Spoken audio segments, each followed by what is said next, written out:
While you were enjoying Thanksgiving, these are just a handful of things that are happened since you saw me last.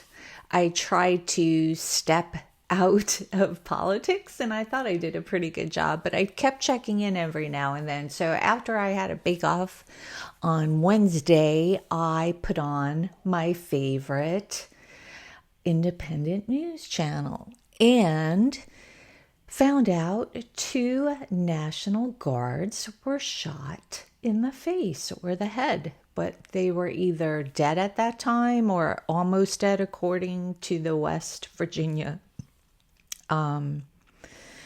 governor, because apparently the two young National Guards people were deployed from West Virginia into DC. And since then, there was reports of them dying that night, but then it was retracted by the governor of West Virginia, and then he said, no, they're not. They're still alive, but they're hanging on for their lives. Also, the shooter, who's 29 and from Afghanistan, was also holding on for his life as well. So, since then, one of the National Guards have died. She was 20 years old, dead, her whole life ahead of her. And now she's not here anymore, all because we had to have guards in Washington, D.C. Since while you were away over the weekend or maybe for the holidays, I'm sorry to start it off that way. Also, as you might know if you follow politics,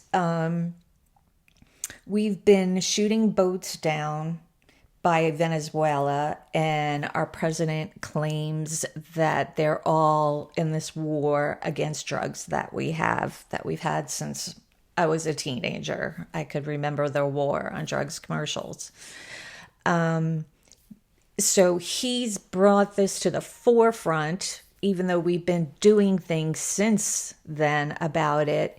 And he's saying killing these boats are all in the name of it's saving lives because it's keeping drugs from coming to our country. And as much as I would love to believe that, he hasn't given us any proof. And the first boat he threw up, he does throw up when he speaks in a sense, that he blew up months ago. When I brought this up, I was told, oh, you don't get to hear information, which constantly comes out of Pete Hegseth's mouth. We don't share undercover stuff with the public. Okay, I understand that.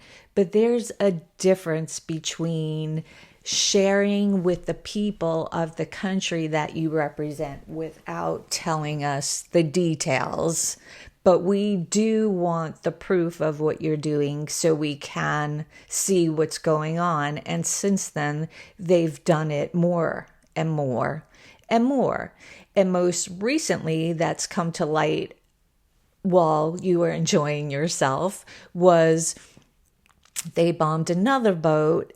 And then at the second command after the boat was blown up, there was two men hanging on to the side. So the boat was blown up, if the men were hanging on to the side, and then they were given the order to finish them off. And so they did. They killed the two men by blowing up the boat again, which to me is just covering up more cover up. It's just, and they have no proof still for the US people of what's really going on there. So it's really been horrible. And while you're away enjoying your family, he has also taken over the airspace in Venezuela. This was announced via post. All this comes as Trump publicly warned that the airspace above and surrounding Venezuela should be considered closed in its entirety. And when asked whether an airstrike on Venezuelan soil was imminent, Trump brushed it away. Don't read anything into it. This weekend, he pardoned the former leader of Honduras.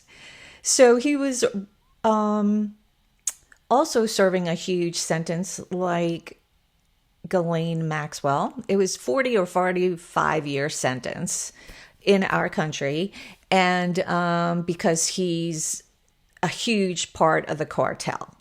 And he just pardoned him, which is the opposite of what he's been saying of why he's blowing up boats, why he's putting immigrants in detainee centers and sending them away. He just pardoned a main cartel person that was serving a huge sentence in our country, and his brother is also serving a large sentence for drugs, being a drug cartel also. Up until now, I believe the brother has not been pardoned yet. So don't be surprised if he does. Also, this reminds me, in like February, I remember there was scenes of our president bringing up like quite a few of this man's family members, like undercover, like they didn't tell our country, but of course we know because there's people and cameras everywhere. So there's something going on there, and we'll see what's going to happen.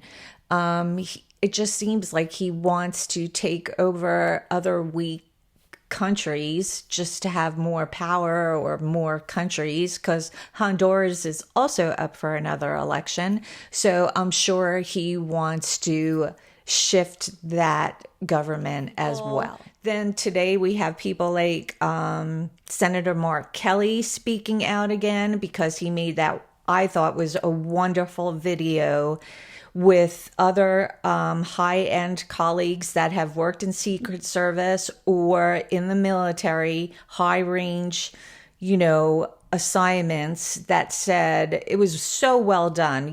Make sure the laws you are following are lawful, otherwise you will be held accountable. And immediately Donald Trump went crazy and said they should all be hanged. So throughout his entire career, in business, reality TV, and politics, Donald Trump has had one and only one play: bullying his opponents into silence.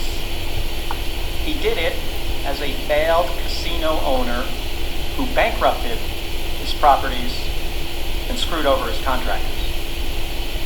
He did it as a reality TV host known for firing people. And he's done it as president. He tries every day to intimidate people with no regards for the rights or well-being of the American people. I'll say this for the guy: while he's never seemed to do much else right for most of Donald Trump's career, bullying people has worked out for him. But not now.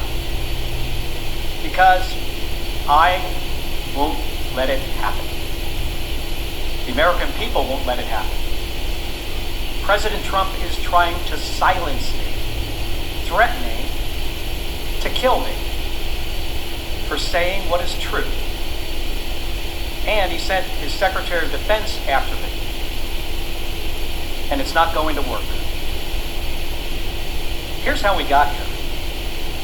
A week and a half ago, Senator Slotkin and I, along with others who also served in the military and the intelligence communities, we released a video with a simple message to service members that they must refuse illegal orders. Nothing was controversial about that. Everyone must follow the law. No one may break the law. This is pretty basic stuff. Seeing that video, here's how any other president would have responded. They would have said 2 words: of course. But that's not how this president responds. We've become so accustomed to Donald Trump's behavior that it is worth emphasizing. The President of the United States said that 2 U.S. senators and 4 members of the House of Representatives should be arrested, hanged, executed for something we said for something that is true. So, and I watched, and this was awesome. He's been all over touring all the independent news, all the media news. And then he came out and had his own presser, and he will not shut up no matter how much he said he is getting threatened, his life, his family. His wife's already been shot in the head. He's been to so many major military operations, and he's just a man of the people, and he still won't stop speaking the truth. And that's what we need. We're getting it from governors, we're getting it from independent news, we're getting it from Congress people now. I think there's been a total of 6 GOPs that have already said they're going to resign or retire, and many more are supposed to be coming out before the midterms because they already see the writing on the wall.